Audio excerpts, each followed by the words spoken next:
Welcome to the Learning Pines YouTube. We hope this video helps. In this video, I will show you how to make delicious caramel bread.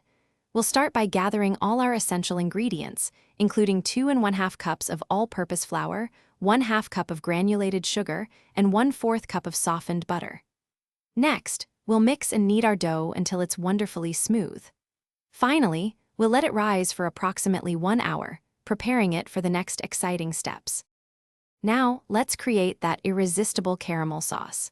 In a saucepan, combine 1 cup of granulated sugar with 1/4 cup of water.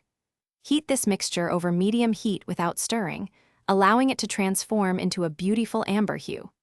Once it reaches that perfect color, carefully stir in 4 tablespoons of unsalted butter and 1/2 cup of heavy cream until it's smooth and luscious. With our dough risen and caramel ready, it's time for assembly. First, gently roll out your dough into a rectangle, roughly 12 by 16 inches. Next, generously spread the warm, gooey caramel sauce evenly over the entire surface. Then, carefully roll the dough tightly from one long side, creating a log.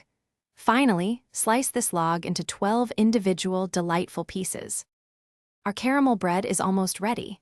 Arrange your 12 sliced dough pieces in a greased 9 by 13-inch baking pan.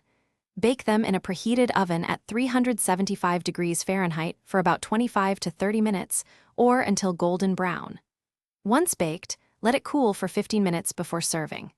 Enjoy this warm, sweet, and incredibly satisfying homemade treat. Thanks for watching. Consider subscribing if we helped you.